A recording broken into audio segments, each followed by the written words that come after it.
Et bonjour à tous et à toutes. Merci beaucoup de nous rejoindre pour cette session d'une heure qu'on va vous présenter avec l'équipe Spark Lab. Aujourd'hui, pour cette présentation, on est trois autour de la visio. Donc, moi-même, Aristide Wolfrom, je suis cofondateur et dirigeant de l'agence Spark Lab à Lyon. Je dirai quelques mots après, et puis je vais laisser Sandrine et Mathis se présenter également. Bonjour à tous.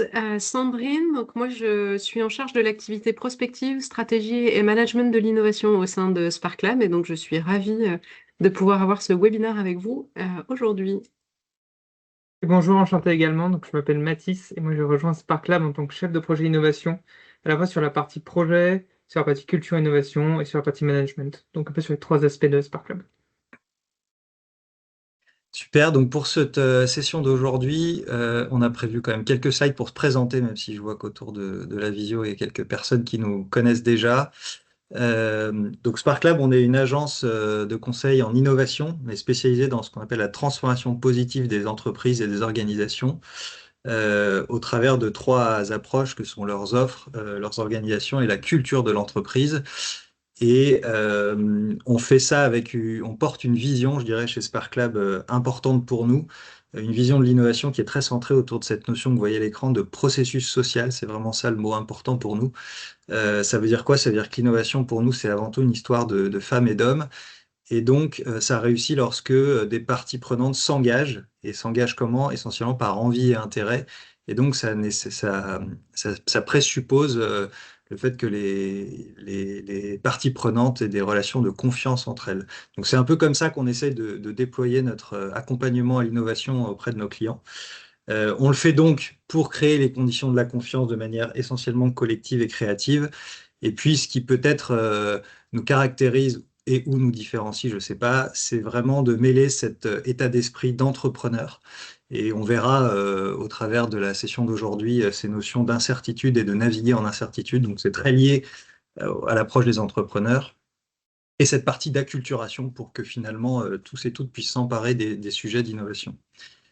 Je l'ai dit rapidement, aujourd'hui, nos clients, quand ils nous contactent, ils nous sollicitent pour trois grandes typologies d'accompagnement. Et puis à l'intérieur de ces familles, il y a beaucoup de choses que je ne vais pas détailler aujourd'hui. Mais le premier type d'accompagnement qu'on nous demande, c'est vraiment de créer des offres innovantes. Donc dans cette partie-là, on accompagne des clients sur des briefs assez simples.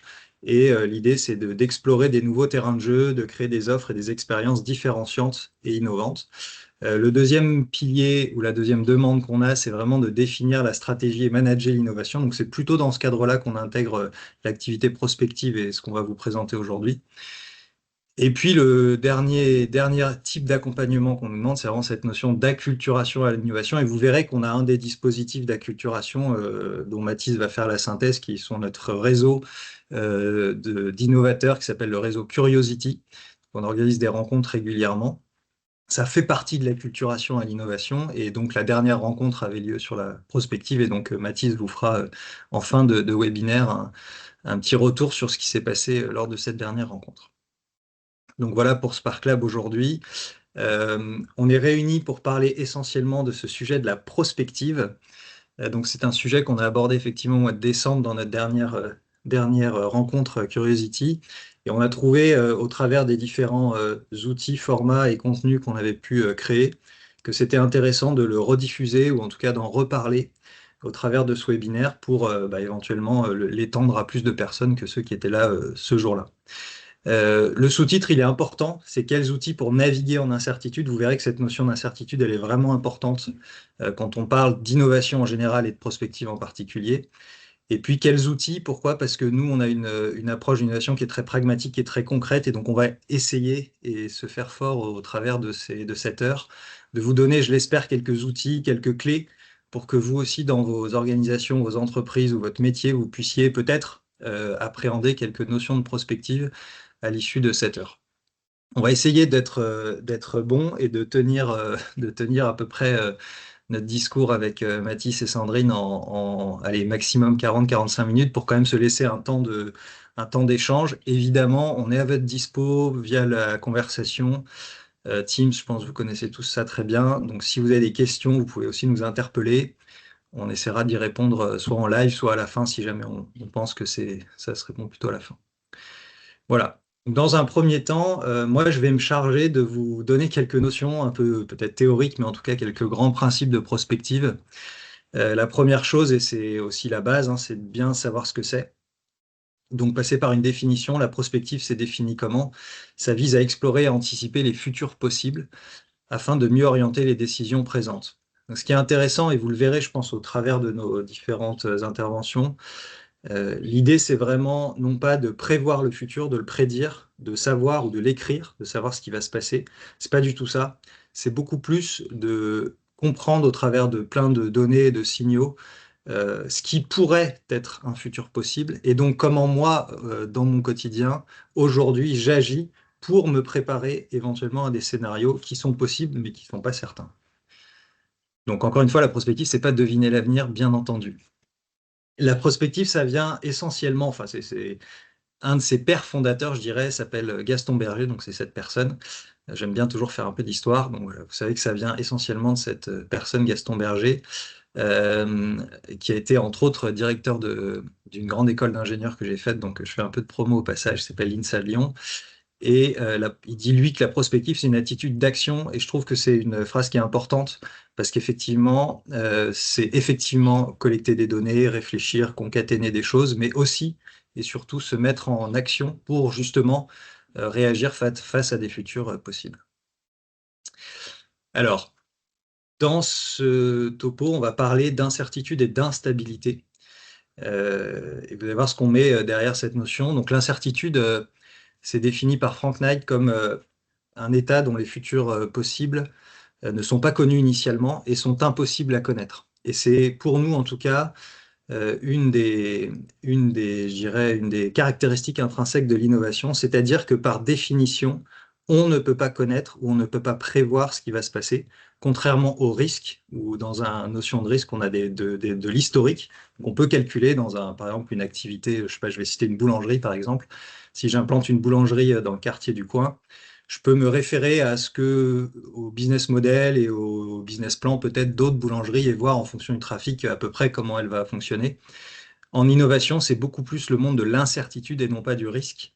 Et l'incertitude, c'est juste qu'on n'a pas d'historique et donc ça sert à rien de lutter contre. Et ça, c'est important, c'est intrinsèque à cette notion d'innovation. Et la prospective, on le verra, est un outil pour nous aider en situation d'incertitude et d'instabilité. C'est une autre notion que je voulais introduire aujourd'hui et donc que je vais pouvoir déployer un petit peu plus. En fait, l'idée derrière ça, c'est de dire que ici, c'est un visuel évidemment faux, mais c'est un visuel d'un village humain d'il y a à peu près 10 000 ans. Et en fait, ce que je veux dire par là, c'est que nos conditions planétaires, nos conditions terrestres sont stables depuis globalement 10 000 ans. C'est-à-dire que ça fait 10 000 ans que la civilisation humaine s'est développée entre ces sédentaires qui commençaient à faire un peu d'agriculture jusqu'à nos jours, en tout cas jusqu'à il y a une cinquantaine d'années, sur des conditions globales planétaires qui sont stables. Et c'est comme ça qu'on a bâti notre civilisation ou nos civilisations. Et en fait, ce qu'on vit aujourd'hui, ou en tout cas depuis quelques dizaines d'années, c'est vraiment une accélération de l'instabilité et du changement, notamment planétaire. Et ce graphique, il est assez marquant. Je pense que certains et certaines le connaissent bien. C'est les 9 limites planétaires voilà, internationales. Et donc, on voit par là qu'en finalement moins de 15 ans, on est passé de 3 limites en 2009 qu'on dépassait jusqu'à 6 limites en 2023. Donc, ce qui est énorme, et on voit après dans les graphiques la proportion avec laquelle on dépasse ces limites planétaires. Et ça, c'est inédit et ça n'a jamais, entre guillemets, été le cas dans le passé, en tout cas depuis 10 000 ans. Il y a plein de gens très intelligents qui réfléchissent et qui publient des choses sur ces sujets-là. Olivier Amand, qui est quelqu'un qu'on aime bien, qui est donc basé à Lyon, et qui travaille sur la notion de robustesse et qui dit, lui, que tout caractérise pour dire que le XXIe siècle sera un siècle de fluctuation, donc de changement, d'instabilité, et que la seule certitude, c'est que ça va continuer, ça va s'amplifier. Et puis, il y a un autre chercheur qui dit un peu la même chose, hein, finalement, qu'on passe d'un monde de la stabilité, de la continuité, à un vrai monde de la rupture, ou en tout cas de l'instabilité. Donc tout ça, ça nous pousse à voir qu'il faut développer des choses un peu différentes. Et ça me permet d'aborder deux notions qui sont importantes dans ces aspects de changement et de rupture. Euh, la première, c'est le monde VUCA. Je pense que la plupart, vous connaissez au moins cet acronyme. C'est un acronyme qui a une quarantaine d'années, qui a été posé par l'armée américaine au départ dans les années 80. Et VUCA, donc volatile, incertain, complexe et ambigu. Ça visait à définir le monde tel qu'il était à cette époque-là, fait d'incertitudes et de difficultés générales du contexte actuel et du contexte que pouvaient vivre finalement les personnes. Pardon, il y a un truc qui s'est affiché. Euh, et en fait, de nos jours, on voit apparaître un autre acronyme de manière plus récente et qui, selon nous, définit un petit peu mieux le contexte qu'on peut vivre, c'est l'acronyme qui s'appelle BANI. Donc, je vais détailler un petit peu ce que ça veut dire que BANI pour pas vous laisser avec juste ces quatre mots. BANI, ça a été posé par quelqu'un qui s'appelle Stéphane Grabmaier en 2020, donc c'est assez récent. Et non pas à l'inverse, mais en complément de VUCA, BANI amène des notions un petit peu plus proches de cette approche de l'instabilité. Donc BANI dit d'abord, donc le B c'est brittle en anglais, ça veut dire fragile, fragilité. Et en fait, la fragilité, c'est exactement lié à cette notion de performance et de recherche perpétuelle de la performance sur de la stabilité. En fait, quand un système est stable et qu'on va l'optimiser énormément, on le rend ultra performant, mais le moindre mouvement ou la moindre instabilité le rend fragile. Il est rigide, entre guillemets, il va casser, donc il est fragile. Et en fait, ce qui explique donc Grabmaier au travers de son acronyme de Brittle, c'est en fait la nécessité, cette fragilité fait référence à notre nécessité d'identifier les différentes failles, les points faibles de notre organisation et de notre entreprise, et de travailler sur ces points faibles pour limiter finalement la fragilité, peut-être limiter certaines notions de performance traditionnelle, notamment financière, pour aller plus vers un modèle de robustesse, donc un modèle qui va être plus proche de la non-performance, entre guillemets, d'un modèle stable, mais plus adaptable à un modèle instable. Donc voilà pour la partie fragilité. Ensuite, il nous parle d'anxiété. Donc là, l'anxiété, c'est plutôt, ça fait référence au fait que dans un monde instable, dans un monde incertain, finalement, on peut être, en tant qu'humain, incapable de prendre des décisions. On se sent impuissant. Toute option disponible peut éventuellement se révéler mauvaise. Et donc, au travers de cette notion d'anxiété, ce que nous pousse à faire l'acronyme, c'est vraiment de se concentrer sur la nécessité d'anticiper les défis, de se préparer à l'inconnu. Et j'ai une sorte de comparaison, en tout cas de métaphore que je trouve assez intéressante, ce qui dit que finalement, aujourd'hui, dans le monde occidental, on semble effectivement conscient qu'on va droit dans un mur. Donc la route est toute droite et on voit un mur au bout et on va dans le mur si on persiste dans la même direction. Mais quand on regarde sur les côtés, tout le reste, c'est que du brouillard. Et manifestement, pour le moment, il semble que nous, en tant qu'humains de nos sociétés occidentales, on a plus peur d'aller dans le brouillard que d'aller dans le mur. Ça veut exactement dire ça, l'anxiété, c'est qu'on ne sait pas, on a du mal à prendre des décisions dans des zones ou des nouvelles considérations qui sont totalement inconnues pour nous. Le troisième point, c'est la non-linéarité, donc le non-linéaire. Euh, Là, on fait plus référence aux conséquences, aux causes et conséquences des événements qui se passent autour de nous. L'idée, c'est de dire que dans un monde d'avant, même peut-être dans un monde VUCA, ce qui pouvait se passer pouvait être complexe, mais était quand même linéaire au sens où les causes et les conséquences pouvaient avoir des liens logiques. Ce que nous dit Grabmaier, c'est que finalement, aujourd'hui, dans un monde totalement instable, il y a des choses qui se passent et qui n'ont pas de logique apparente avec les causes. Et donc les causes et les conséquences deviennent non linéaires, c'est-à-dire qu'elles ne sont pas forcément liées. Des petites actions peuvent créer des conséquences très importantes. Et donc ce qu'il dit en fait, c'est que les deux ne s'emboîtent pas tout à fait. Et donc ça nous crée encore de l'incertitude et de l'instabilité. Et enfin, la conséquence de ça aussi, c'est le dernier point, c'est incompréhensible, donc l'incompréhension en français. Là, l'idée, c'est ce en quoi nous, comme les causes et les conséquences ne sont pas linéaires, on ne comprend pas ce qui se passe. On n'arrive pas à le comprendre. Donc on est vraiment dans une incompréhension totale. Et un des points qu'il souligne et qui est, je trouve, assez intéressant, c'est ce qu'il appelle le rapport bruit sur signal, notamment dans la pléthore d'informations qu'on peut recevoir. Et le bruit, c'est ce qu'il appelle la surabondance d'informations contradictoires, d'embryons de risque, d'opportunités, et qui sont tellement nombreuses aujourd'hui qu'on a du mal à accorder à chacun une attention. Ce qu'il appelle le signal, à l'inverse, qui est plus pertinent, c'est vraiment les signaux faibles, les choses qui ont vraiment un intérêt, entre guillemets. Et en fait, il dit finalement, il y a tellement de bruit qu'on n'arrive pas à distinguer le signal du bruit, on n'arrive pas à distinguer ce qui est structurel du très conjoncturel, et donc à prioriser les risques et à comprendre dans quel monde on vit.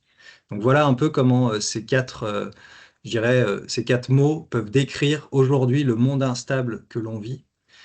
Et Grabmaier nous pousse à utiliser ces quatre, en tout cas cet acronyme, pour mieux comprendre et mieux explorer les futurs possibles. Et donc l'activité de prospective avec laquelle je vais faire un lien. Euh, donc finalement, qu'est-ce qui se passe pour nous? Il se passe que en tant qu'humain, on a un vrai dilemme, c'est qu'on a besoin de sécurité et de stabilité. C'est comme ça qu'on est fait, en fait, comme ça qu'on vit.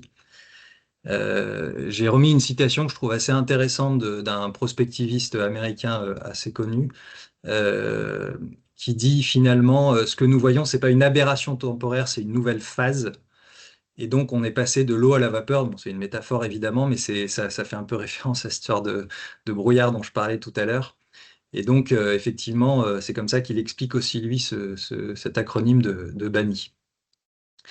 Donc, en tant qu'humain, quand on veut vraiment travailler au changement, ce qu'on a besoin, c'est, je l'ai dit, d'un environnement sûr et stable, donc de stabilité.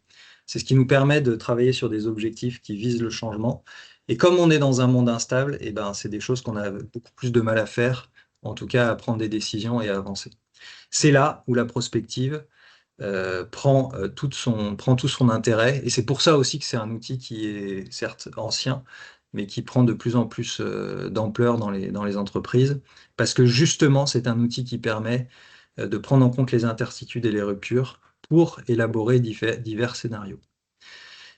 Et pour terminer sur cette partie un peu théorique, quelle attitude vous pourriez avoir, vous, en tant que pilote de projet ou que utilisateur des approches de prospective?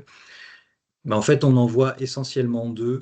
Il y a l'attitude, je dirais, peut-être un petit peu plus traditionnelle, ou ça peut être une vision un peu plus classique de la prospective, qui est de dire ce qu'on appelle outside-in, donc de l'extérieur vers l'intérieur. Je regarde ce qui se passe, je regarde le monde, les signaux faibles, je l'analyse, je collecte beaucoup de données, et à partir de là, je définis mon positionnement, ce que je vais faire, un peu comme un stratège ou un joueur d'échecs.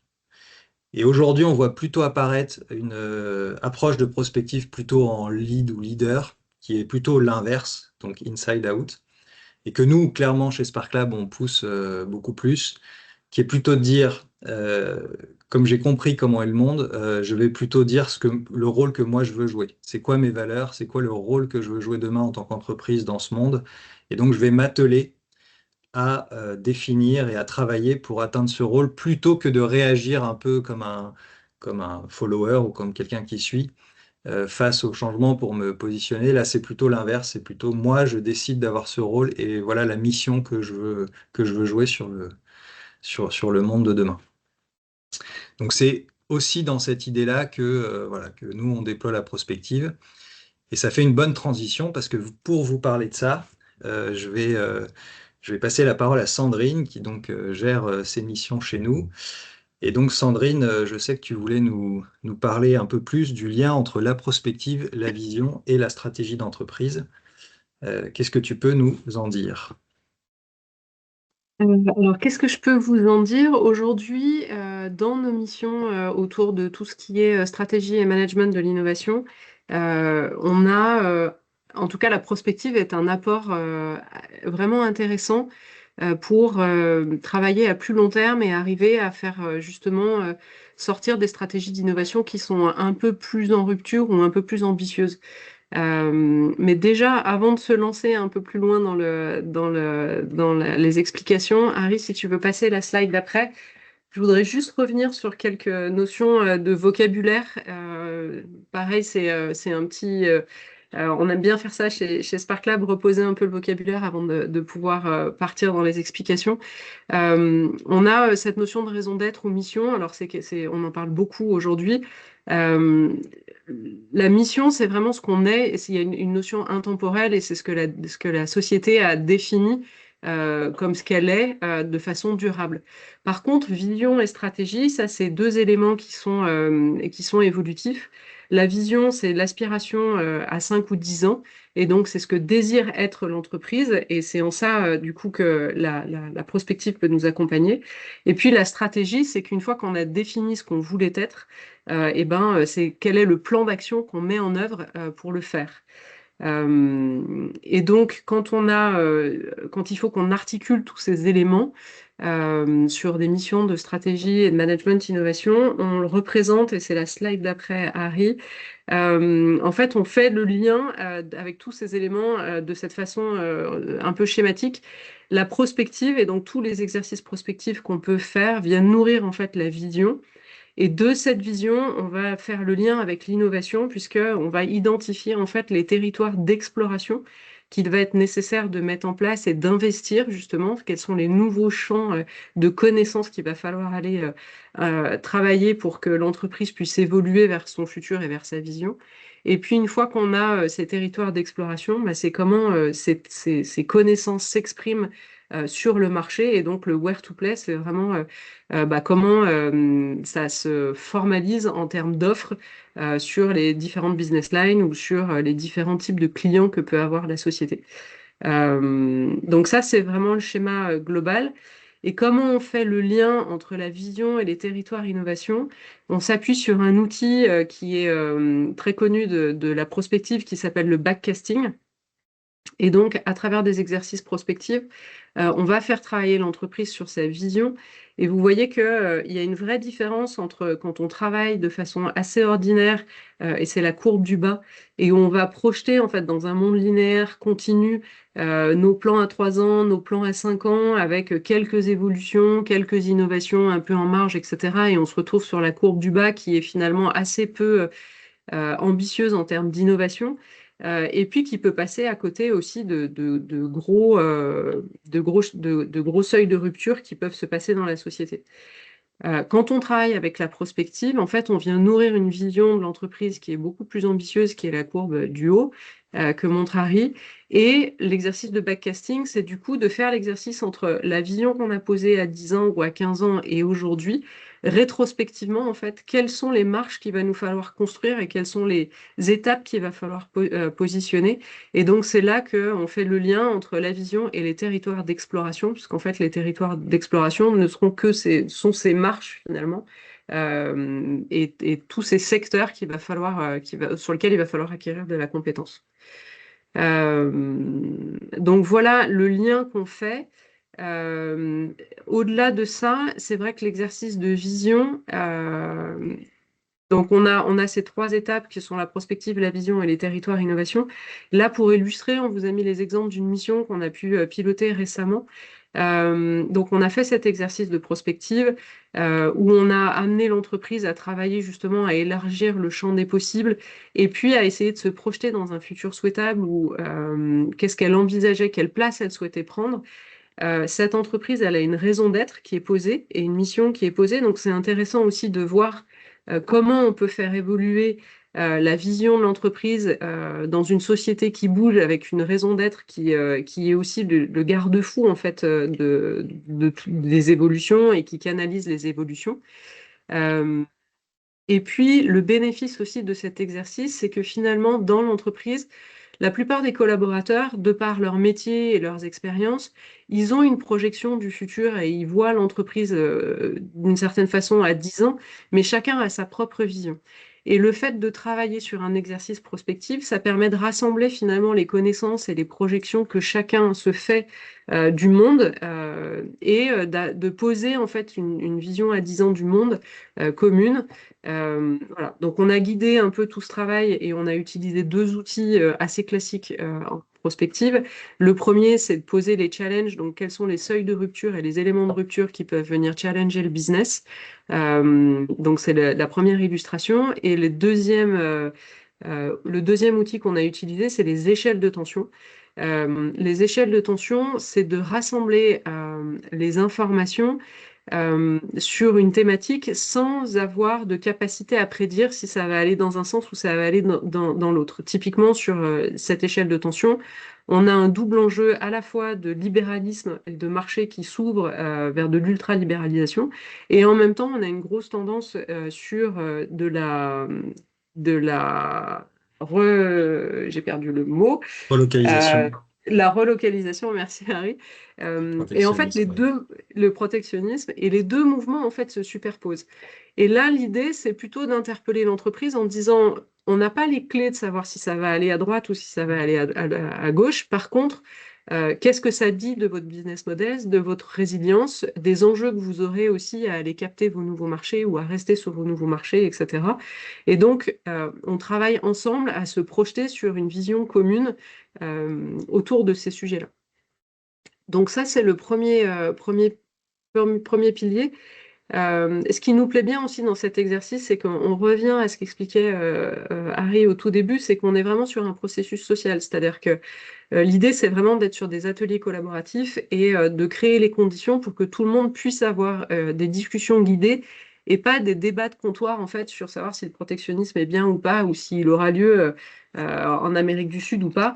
C'est plutôt de venir étayer et puis d'avoir une conversation guidée avec à la fin les grandes questions que doit se poser l'entreprise pour la suite.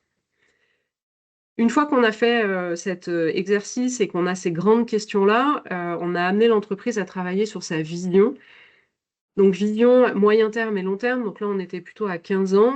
Donc là, sous l'illustration, c'est un klaxoon où on a amené les équipes internationales en fait à se rassembler autour d'une vision sur un temps qui est relativement court. Et donc, et ensuite de choisir ce qui illustrait enfin, la meilleure vision qu'ils avaient pu co-construire.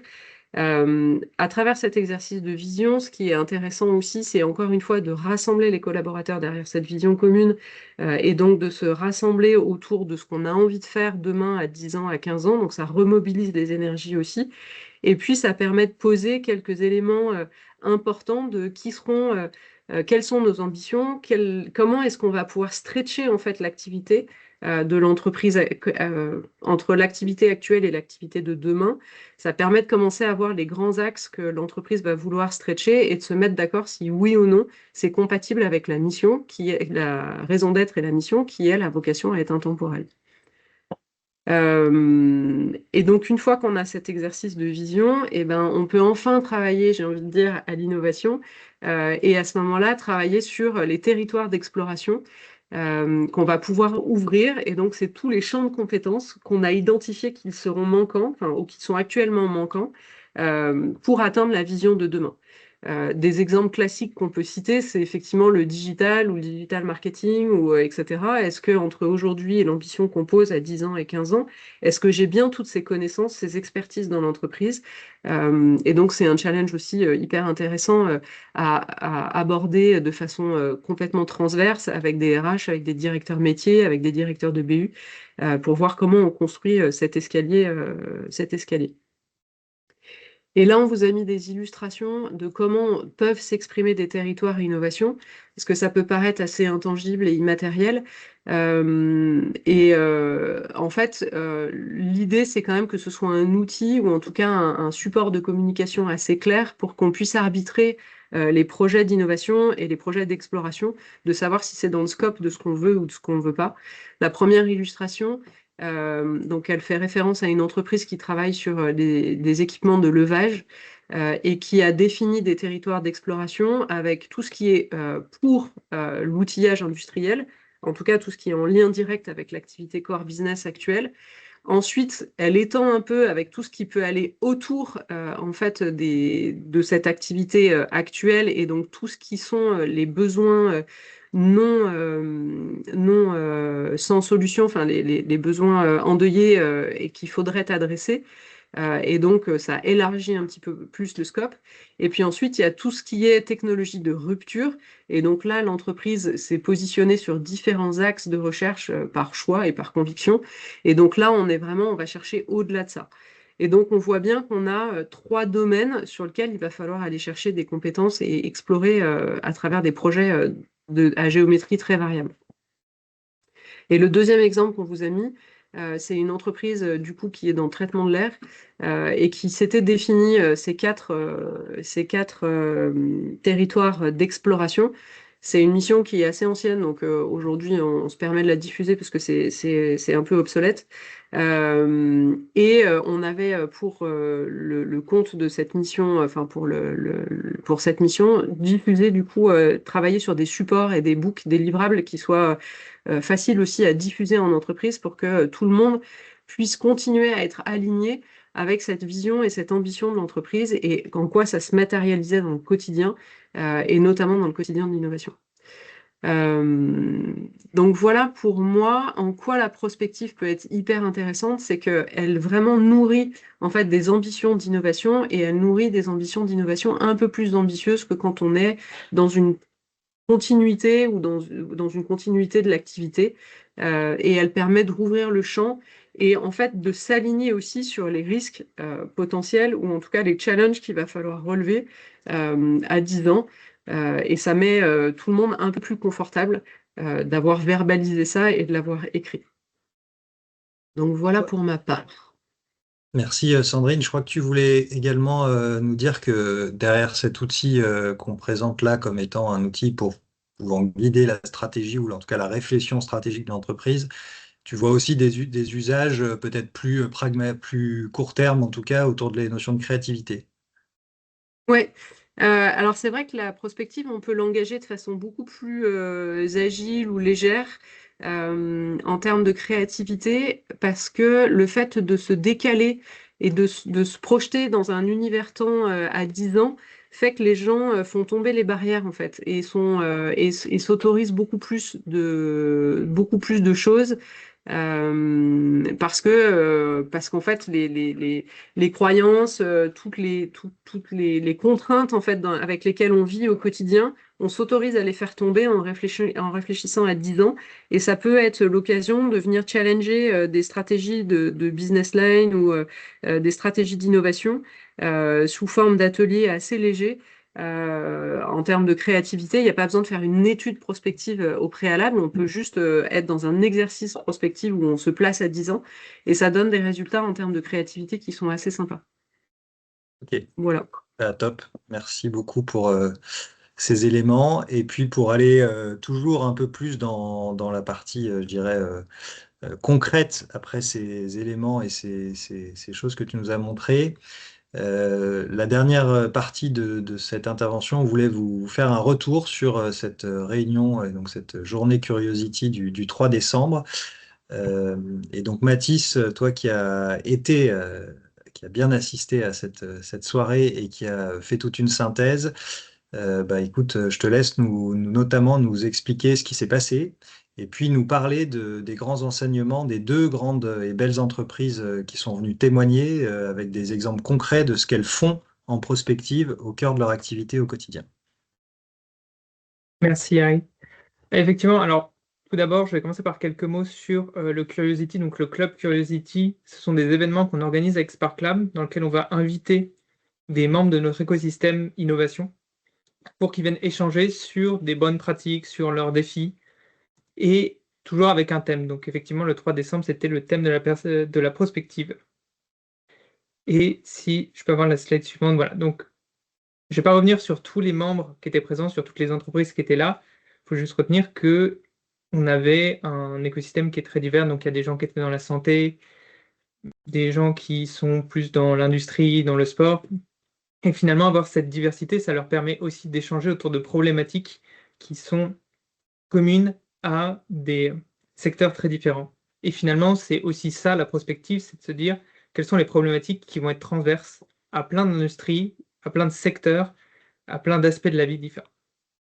J'aimerais ensuite revenir sur les deux intervenantes qu'on a eues. Donc, on a eu la chance d'avoir deux intervenantes, Raphaël Legrain, qui travaille chez Essilor Luxottica, qui est une entreprise qui travaille autour des lunettes, des verres et en général de la santé visuelle, et Ludivine Serrière, qui, elle, travaille à la prospective chez Léonard by Vinci. Donc, Vinci, c'est un groupe qui est très divers, qui travaille sur plein de secteurs différents, comme la construction ou la mobilité, et qui s'est rendu compte que pour faire de la prospective, ils allaient avoir besoin d'avoir une entité qui travaille avec tous ces groupes, toutes ces divisions différentes.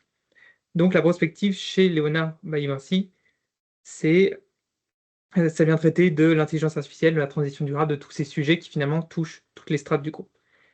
Et vis-à-vis de l'intervention de nos deux intervenantes, j'aimerais revenir sur les usages et les défis qu'elles nous ont présentés. Dans les usages de la prospective, vous allez voir que je vais revenir beaucoup sur des choses qu'ont dit Sandrine. Donc le premier des usages de la prospective, c'est pour guider l'innovation. Un exemple qui nous a été donné donc chez Essilor Luxottica, c'est le fait de se dire, on travaille dans la santé. La santé, c'est un domaine qui va innover sur des temps très longs, donc ça va être à 10, 15 ans. Donc aujourd'hui, si on se pose la question de l'usage chez nos clients, du besoin chez nos clients, le temps que l'innovation arrive, ce sera trop tard. Donc il va falloir qu'on se pose la question d'ici 2030 de quoi ils vont avoir besoin, et c'est pour ça qu'ils ont utilisé la prospective. Donc un des premiers usages, c'est guider l'innovation, surtout sur un temps long. Le deuxième usage, c'est pour finalement définir une stratégie. Un des mots-clés de la prospective, c'est de se dire, je vais agir plutôt que de subir. Qu'est-ce que je veux devenir dans le futur, dans ces scénarios, quelle place je vais occuper? Et si je prends un exemple, chez Léonard, ils se sont posé la question de comment l'intelligence artificielle va-t-elle modifier nos métiers? Et en se rendant compte que finalement, aujourd'hui, tous les experts d'intelligence artificielle étaient plutôt récupérés par les GAFA ou les entreprises plutôt d'informatique, ils se sont dit, bah, plutôt que de subir et de se dire plus tard, on va avoir besoin de recruter des gens, on va fonder notre propre parcours intelligence artificielle, on va former nos experts en interne, et ça va nous permettre de définir notre stratégie et de se dire, bah, maintenant, on décide de comment l'intelligence artificielle va modifier nos métiers. Et le dernier usage que je voulais présenter, c'était le fait de mesurer l'impact. Aujourd'hui, l'impact, il est essentiel. Je ne vais pas revenir sur toutes les législations qu'il y a, sur l'intérêt de mesurer l'impact pour le consommateur, mais l'impact, il est aussi systémique. C'est-à-dire qu'il a des notions qui sont environnementales, sociétales, sociales, et la prospective, c'est justement l'étude des écosystèmes. Chez Léonard by Vinci, se sont demandé par exemple, quel était l'impact du groupe Vinci sur les océans et sur ce qu'on appelle la Blue Economy, donc l'économie autour des océans, des mers et du transport. Donc ils ont mis autour de la table des gens qui sont des professionnels de navigation, des associations de protection de l'environnement et plus particulièrement des océans, des députés européens, et ils ont fait une synthèse de tout ça, donc qui est disponible d'ailleurs en ligne gratuitement. Donc si vous voulez voir un exemple de très gros travail de prospective, vous pouvez aller le voir. Mais la prospective, c'est aussi un domaine qui est très complexe et qui a ses défis. Et elles nous ont partagé les 3 défis, selon elles, qui sont les principaux défis pour appliquer la prospective. Le premier défi, c'est de réussir à engager un écosystème. Donc, encore, je vais pas utiliser le mot systémique, mais c'est vraiment une des notions de la prospective, de se dire, on va regarder comment un élément vient modifier et toucher toutes les strates de la société. Et donc, engager cet écosystème, c'est se dire, arriver à récupérer des gens qui travaillent dans la législation, des experts du domaine, des clients, et d'arriver à mettre tous ces gens autour d'un même projet, donc de partager un même vocabulaire, alors qu'ils ont souvent des attentes différentes, des envies différentes. Un deuxième défi, c'est celui de communiquer ses résultats. Une fois que le travail est fait, donc le travail est assez consistant, mais on a envie de le diffuser en général à des cibles qui sont très variées, qui ont des besoins variés, qui ont des envies aussi qui sont différentes. Et il faut se dire comment est-ce que je vais leur communiquer mes résultats sans les noyer sous les données. Et pour ça, il y a un sujet de fond en disant comment je leur communique par exemple le vocabulaire qu'on va utiliser pour que tout le monde puisse communiquer ensemble. Et il y a aussi un sujet de forme en disant comment je fais en sorte que mon livrable soit accessible à mes différentes cibles et qu'ils accèdent facilement aux différentes catégories. Par exemple, Essilor avait utilisé une BD pour communiquer auprès de ses collaborateurs sur les changements dans les métiers qu'ils allaient avoir. Et le dernier défi qu'elles nous ont partagé, c'est le fait de passer du scénario à l'action. Raphaël Legrand nous avait dit on doit accompagner la gouvernance pour identifier les défis de demain. surtout qu'il y ait une demande à ce niveau-là. C'est-à-dire qu'aujourd'hui, effectivement, comme l'a dit Harry, le monde est en constante évolution, on voit qu'il change aussi de plus en plus vite, qu'on a du mal à savoir ce qui va se passer. Et même si le travail prospectif nous permet de passer, enfin, de nous projeter dans différents futurs possibles et de s'y préparer, il y a une vraie question de comment, une fois que le scénario est prêt, on passe à l'action. Et une des bonnes pratiques qu'elle nous avait partagées, c'est il faut que vous arriviez à trouver en interne du soutien, donc auprès par exemple des COMEX, pour soutenir la prospective et aller au-delà du travail prospectif en déployant des actions concrètes, pour arriver justement à ce positionnement qu'on aimerait avoir selon ces différents scénarios. Ouais, je pourrais juste rajouter, moi, un élément que j'avais trouvé vraiment canon, c'est justement Raphaël était venu par rapport à ton deuxième point, là, communiquer ses résultats. Raphaël était venu avec des fiches prospectives, donc elle avait mis en forme des petites fiches A5 sur les éléments, les différents signaux faibles. Et en fait, ça faisait une sorte de jeu de cartes je sais pas, elle en avait quand même une centaine classées et tout. Et elle les a partagées avec la trentaine ou quarantaine de personnes qui étaient là. Ça a vachement bien plu voilà, de vraiment prendre en main ces différents éléments. Cette notion de livrable, elle est vraiment importante, quoi, par rapport à ton point 2. Et elle a dit vraiment que ça avait aidé chez Essilor, qui est un énorme groupe, à quand même que chacun appréhende bien ces différentes notions. Pour terminer, Mathis, on a un petit jeu concret. Je te laisse le présenter. Oui, alors on s'était dit que pour finir ce webinaire, on aimerait bien vous faire toucher du doigt un des outils de la prospective qu'on peut utiliser qui s'appelle les animaux de la prospective. Les animaux de la prospective, c'est un outil qui a été mis en place par l'armée britannique au XXe siècle, si je ne dis pas de bêtises, et qui consiste à classer les événements possibles selon trois animaux. Ces trois animaux, on va vous les présenter, selon le cygne noir, la méduse noire et l'éléphant noir. Hop là. Donc, le cygne noir, ce sont des éléments des événements qu'on considère comme trop peu probables pour être pris en compte. En général, on se dit qu'on a peu de chances de croiser un cygne noir, donc on va ignorer la probabilité de croiser un cygne noir. Un exemple en général qu'on prend, c'est les attentats du 11 septembre en 2001. Personne ne s'attendait à ce que les États-Unis soient attaqués sur leur propre sol, donc personne ne l'avait pris en compte, alors que ça a modifié, par exemple, toutes les règles de l'aviation internationale. Les méduses noires, eux, ce sont des événements dont on a sous-estimé l'impact sur les différentes strates de la société. Un exemple qu'on prend souvent, c'est le Covid-19. On savait qu'une épidémie pouvait arriver, qu'elle pouvait se propager, mais on avait assez peu anticipé que ça viendrait intervenir, par exemple, sur le travail avec le développement du télétravail un peu partout dans le monde. Donc voilà, ce sont des événements dont on a sous-estimé l'impact global.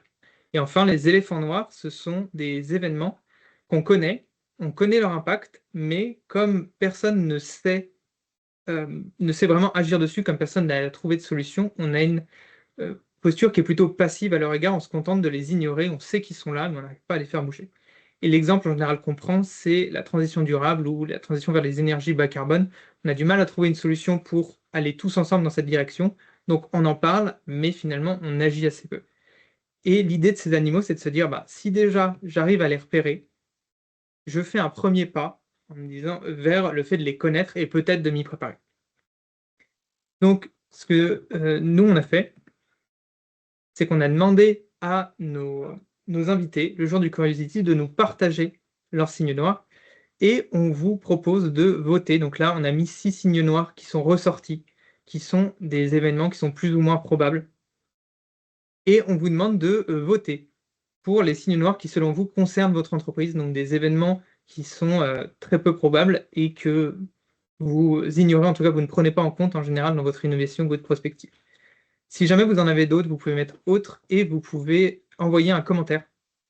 Et nous, on pourra le voir et en fait, tout le monde pourra le voir. Donc voilà, je vous Vous pouvez laisse voter voter. directement sur votre écran, hein, c'est réactif, normalement.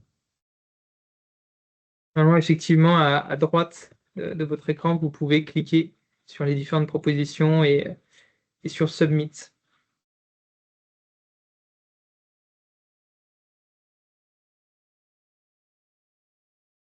Là, on voit que ça commence à arriver. Vous avez le droit d'en avoir d'autres, hein. Il y a une petite bulle de commentaires. N'hésitez pas s'il y en a qu'on n'a pas mis et Alors qui vous moi, c'est semblent sûr que essentiels. enfin, et du coup, Il y a une personne qui voulait parler. Il n'y a pas de problème. Je ne sais pas qui c'était.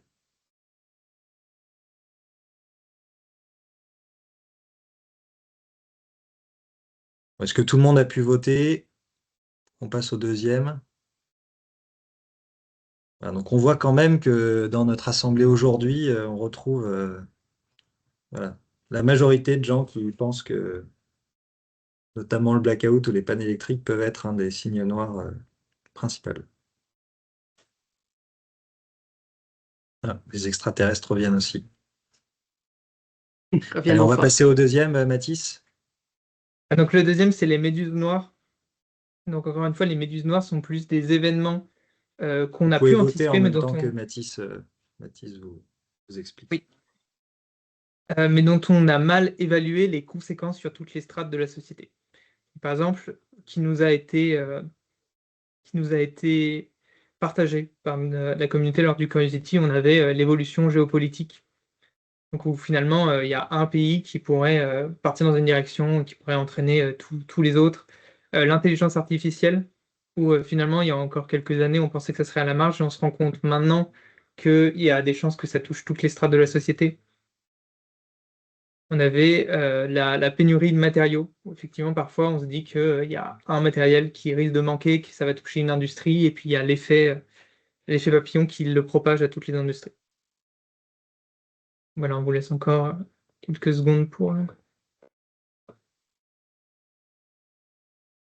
voter.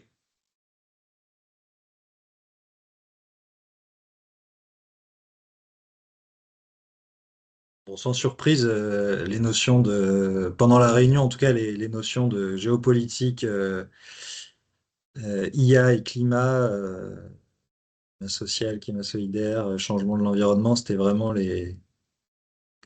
Je vois qu'il y a une contribution sur les modes d'alimentation. Merci pour cette contribution. Et c'est effectivement les thèmes qu'on a vraiment beaucoup retrouvés au mois de décembre aussi. Puis on peut terminer avec les éléphants, Mathis. Donc effectivement, les éléphants noirs, ce sont ces événements qu'on voit arriver. On sait qu'ils sont là, mais comme on a du mal à évaluer les actions concrètes qu'on pourrait faire dessus, on se contente de les ignorer, de dire que quelqu'un d'autre prendra la charge et de les mettre un petit peu de côté. Dans l'eau, on a la pollution, par exemple, des villes, où on a du mal à savoir aujourd'hui comment agir. Donc en général, on se contente de mesurer la pollution des villes et de se dire que ça va pas. On a encore l'intelligence artificielle, puisque ce ne sont pas forcément des animaux qui sont en vase clos, ils débordent les uns sur les autres. Donc on pourrait dire que l'intelligence artificielle, finalement, elle est déjà là, et elle est déjà en train de modifier, mais par contre, on a du mal à aujourd'hui faire des législations pour mieux la contrôler, ou à prendre des mesures ou des mesures ou des décisions pour finalement mieux l'intégrer, et qu'on est en train de la subir plus que d'agir. On voit le dérèglement climatique qui revient aussi évidemment beaucoup. Euh, qui est l'exemple type en général de l'éléphant noir, d'un phénomène qui est tellement grand, qui touche tellement de strates différents, qu'aujourd'hui on a du mal à voir à son niveau comment on pourrait agir, et on se contente bien souvent un peu de regarder de loin ou de mesurer. Super, et ben on voit que les votes confirment aussi ces choses-là. On a deux petites questions pour terminer. Simplement, l'idée de présenter ces trois animaux, c'est encore une fois de repartir avec quelques vocabulaires, quelques outils clés, au moins peut-être pour en parler en interne et utiliser ce type de vocabulaire ou ce type de métaphore sur certains phénomènes. Ça aide aussi parfois à faire passer les idées en interne. Donc finalement, là maintenant, c'est plus personnel. Mathis, on a deux questions plutôt sur le public qui est là aujourd'hui. C'était plus du coup pour sonder un petit peu une première question sur une échelle de 1 à 5, où est-ce que vous vous situeriez en matière de prospective? 1 étant, je ne connais pas la prospective, donc on ne l'applique pas du tout dans mon entreprise. Le deuxième étant, j'ai déjà contribué à créer une stratégie, à discuter une stratégie avec une veille ponctuelle. J'utilise régulièrement des méthodes de prospective. J'ai déjà construit un plan stratégique grâce à la prospective, ou le niveau 5, donc, qui est le plus à droite, qui est finalement, j'ai un service dédié à la prospective comme peuvent l'être Essilor ou Vinci, du coup avec Léonard. Ouais, qui avait répondu entre 4 et 5, hein, pas forcément toujours.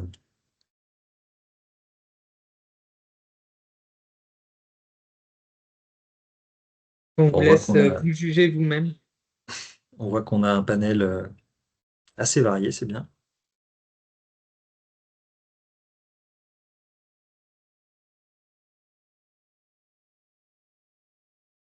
Plutôt quand même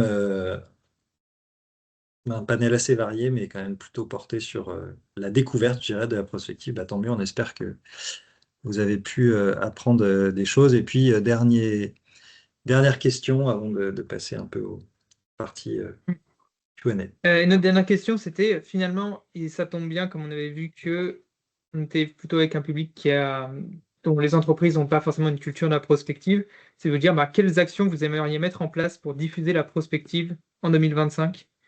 Ça peut être utiliser la prospective lors d'un atelier d'idéation, donc comme l'a dit Sandrine, ça peut juste être se projeter à 10-15 ans pour libérer finalement la créativité. Ça peut être lancer une étude de prospective dans une démarche plus de stratégie en disant bah, finalement, j'aimerais savoir où en sera mon secteur dans 10-15 ans. Ça peut être travailler sur une vision stratégique à 15 ans. Ou si vous avez d'autres idées, n'hésitez pas à nous le soumettre aussi grâce aux commentaires.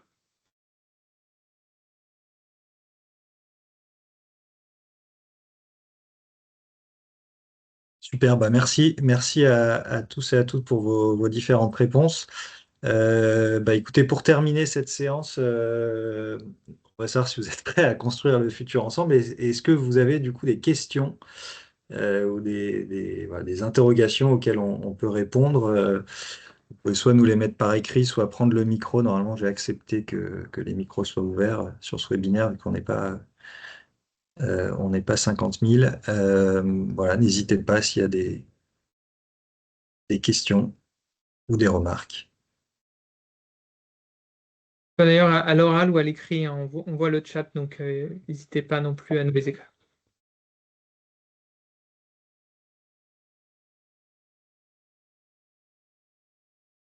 J'ai l'impression qu'on a répondu à presque toutes les questions. Je vois peut-être Mm. Isabelle qui remplit. J'ai pas de questions en particulier, mais merci beaucoup pour cette présentation. C'était hyper très intéressant de mon côté. Merci, Jeanne. Pas de questions et merci pour l'info. C'était très bien. De toute façon, si vous avez des questions, on est là pour ça. Donc voilà la dernière slide. La suite, si vous voulez continuer sur ce sujet ou d'autres, et évidemment d'échanger avec nous, nous trois, ou l'un de nous trois. Il y a au moins 3 choses qu'on peut vous proposer. Il y en a peut-être d'autres, mais à minima, il y a ça. Le 18 février à Lyon, on organise un prochain Curiosity qui sera sur les modèles d'affaires soutenables. Voilà, donc un peu dans la continuité de réflexion prospective, c'est comment on met en place des modèles d'affaires soutenables. Ça sera chez Framatome. Donc à Lyon. Vous avez le lien d'inscription. Si vous voulez avoir une place, vous pouvez aussi écrire par mail à fiona@sparklab.fr, c'est marqué en bas à gauche, le lien en bas, ou scanner avec votre téléphone le QR code, ça vous emmènera directement sur la billetterie. C'est accès libre en participation libre comme vous le souhaitez. De 14 à 19 heures le 18 février. Ensuite, on a une chaîne de podcast qui s'appelle L'Étincelle, qu'on alimente régulièrement sur Spotify. Donc là, pareil, le QR code, vous pouvez, enfin, soit vous cherchez sur Spotify, soit vous pouvez y accéder par le QR code directement. Et là, on a pas mal de contenu sur différents sujets, pas que la prospective, mais différents sujets d'innovation. Et puis enfin, bah, nos mails et numéros, on est à votre dispo par LinkedIn également. Donc n'hésitez pas à nous solliciter si besoin. Et puis, on vous enverra le récap du webinaire dans les jours qui viennent et puis une synthèse de ce qu'on vous a montré pour vous repartir avec un petit livrable. Voilà. Et si jamais, on a aussi un article sur le C'est ça. site à propos de Tu la fais bien de le prospective dire, et du cas. Mathis. Merci de m'avoir complété. Vas-y, je te laisse. Eh Donc, ben, l'article, en fait, c'est tout. il est où, Mathis, l'article? Il est sur le site, l'article. Très bien. Donc, Sur le site. il est en ligne et il revient bah, un peu sur tout ce qu'on a dit et sur le Curiosity, donc avec également les exemples et les interventions qu'on a pu avoir. Tout à fait. Donc, sur le site Sparklab, sparklab.fr. Voilà, bah écoutez, 13h58, merci beaucoup à tous, merci pour vos gentils commentaires dans la conversation. À votre disposition pour plus tard. Et puis, on refera ce type de format webinaire sur d'autres sujets dans les mois qui viennent. Donc, vous recevrez aussi les invitations. Merci beaucoup et à bientôt à tous et toutes. Et bonne Merci. journée. Merci, au revoir. Merci à tous. Bon après-midi. Bon Merci, au après-midi. revoir. Au revoir. Merci.